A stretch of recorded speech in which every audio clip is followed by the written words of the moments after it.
經引導。羅伯特·路易斯·史蒂文森。第15章。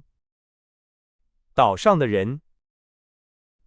從陡峭多石的山坡上，一陣碎石雨點般落下，嘩啦啦地穿過樹林，在樹幹上彈跳着。我的目光本能地轉向那個方向，看見一個身影迅速跳躍着，躲藏在一棵松樹的樹幹後面。我完全不知道那是什麼，是人，是熊，還是猴子？它看起來很壯實，毛茸茸的，我只能看出這些。但是，這個新出現的景象帶來的恐懼，讓我立刻停住了腳步。看來，我現在被兩面夾擊了，身後是那些殺人兇手，前面是那個潛伏着的未知的野獸或人。我立刻開始覺得已知的危險比未知的危險要好一些。與森林裡的那個生物相比，連希爾弗都顯得不那麼可怕了。於是我轉過身，小心翼翼地回頭張望，開始原路返回，朝着小船的方向走去。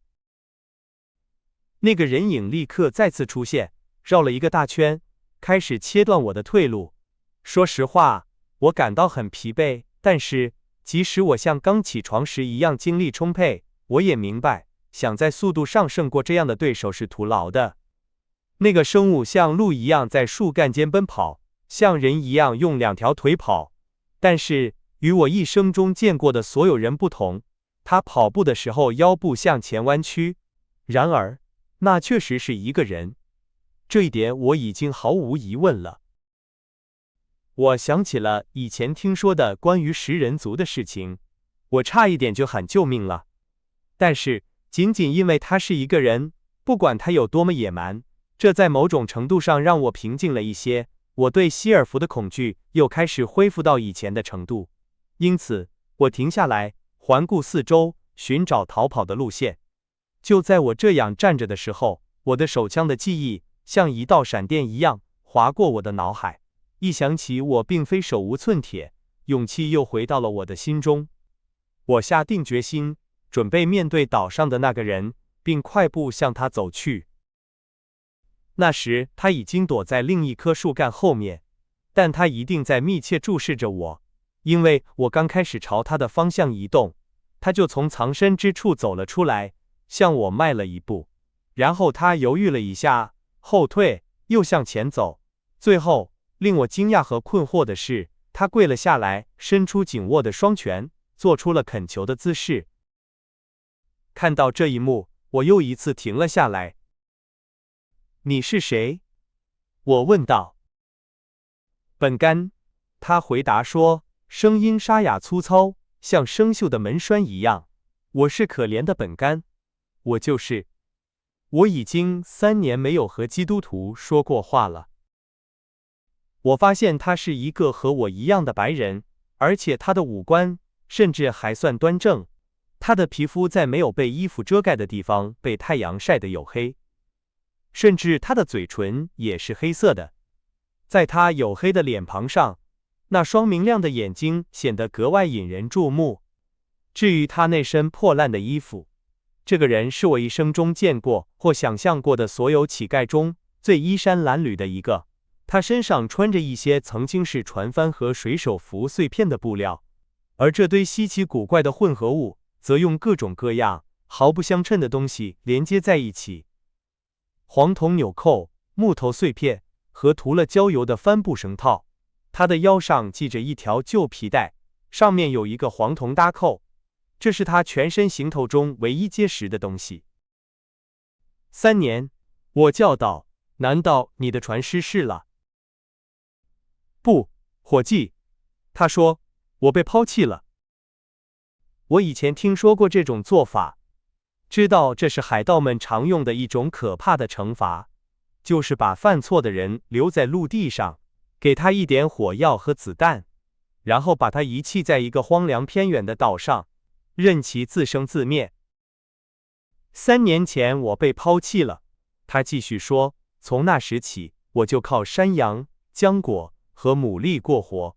我說，無論一個人在哪裡，都能設法自己過下去。但是，夥計，一想到基督徒吃的食物，我的心就痛。你身上碰巧没有带點奶酪吧？沒有。哎，我做過多少次關於奶酪的夢啊，大多是烤得焦黃的。然後我醒來，發現自己還在這裡。如果我能再回到船上，我對他說，你會得到成百上千磅的奶酪。他一直在摸索我上衣的布料，撫摸我的手，打量我的靴子。總而言之，當他安靜下來的時候，他表現出一種孩子般的喜悅，因為見到了同類。但是我的最後一句話讓他產生了一些疑慮。你說，如果你能再回到船上，他問道。哼，誰會阻止你呢？不是你，這一點我肯定，我回答說。你沒說錯，他說，讓我想想你叫什麼名字，夥計。吉姆，我對他說。吉姆，吉姆，他說，似乎非常高興。好吧，吉姆，我過的這種生活，說出來你都會感到羞愧。你看，從我的外表來看，你絕不會說我是個虔誠母親的兒子，對吧？他問道。老實說，看不出來，我回答說。啊，他叫道，但我確實有一個，而且非常虔誠。我以前是個受過良好教育、虔誠的孩子，能把教義問答背得滾瓜爛熟，比誰都快，快得你都分不清一個詞在哪裡結束，下一個詞在哪裡開始。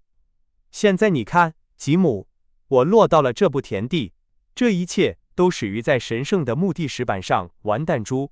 事情就是這樣開始的，但並沒有就此結束。我母親早就告訴過我，她預言了會發生在我身上的事情。啊，虔誠的女人，但也許是天意把我帶到了這裡。我一直在這個孤獨的島上沉思，我已經恢復了以前的虔誠。你休想再看到我碰朗姆酒，只喝一小杯，為了祝我好運，只要有機會，我決心要做個好人，走正道。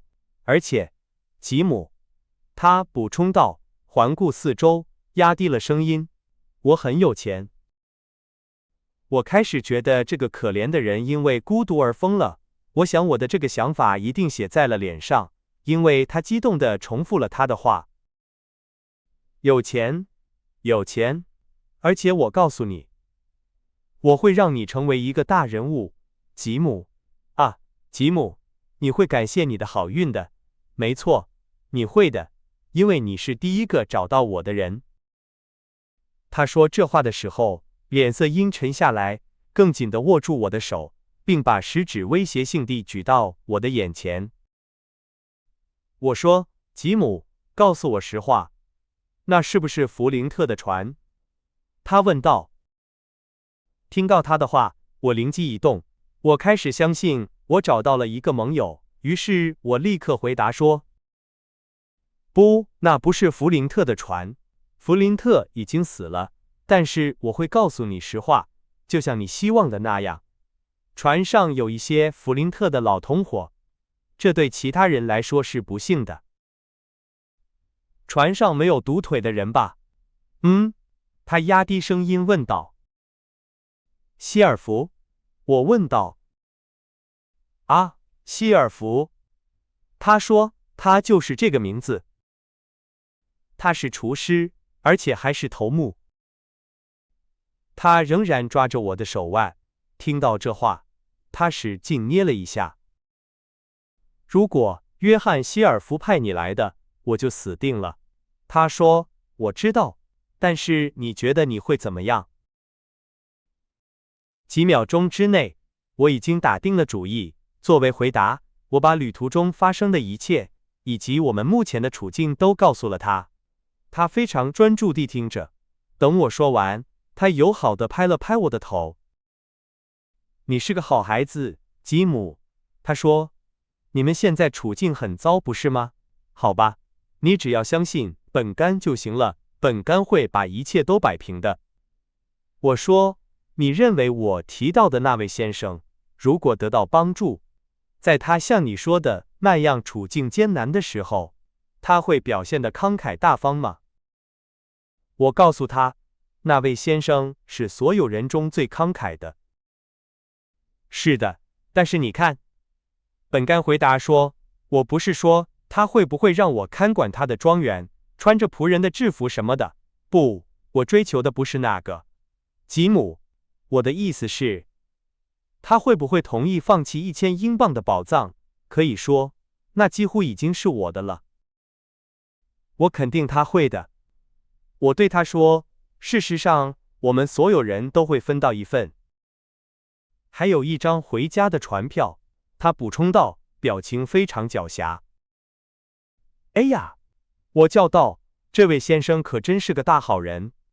而且，萬一我們需要擺脫其他人，我們就需要你來駕駛這艘船返航了。啊，我明白了，他說，顯得非常放心。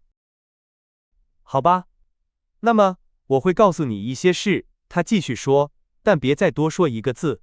弗林特埋藏寶藏的時候，我就在他的船上，那是他和6個強壯的水手一起幹的。他們在陸地上待了差不多1個星期，其他人在老海象號上等着他們。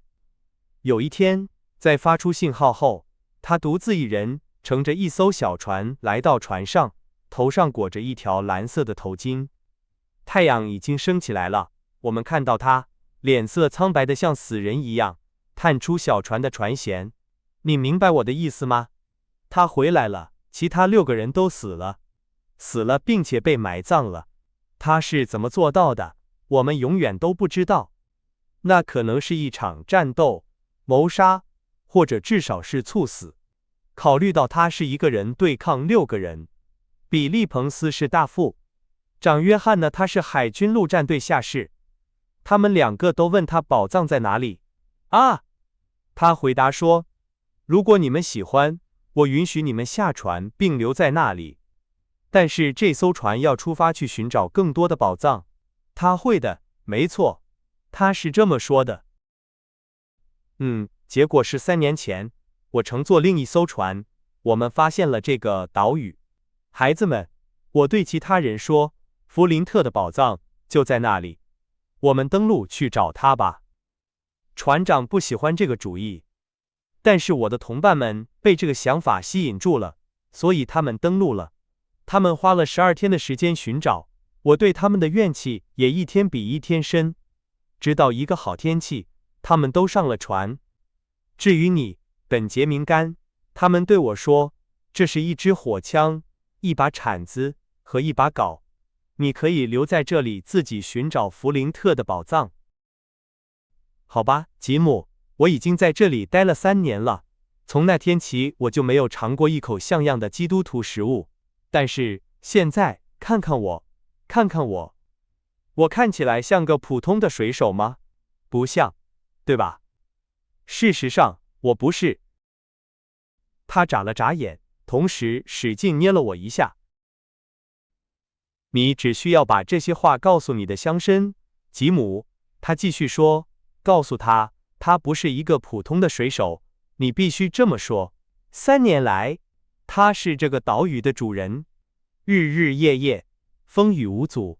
有時你告訴他，他會想起祈禱；有時他會想起他年邁的母親，但願他還活着。你告訴他，但大多數時候，你這麼告訴他，本干都在忙着另一件事。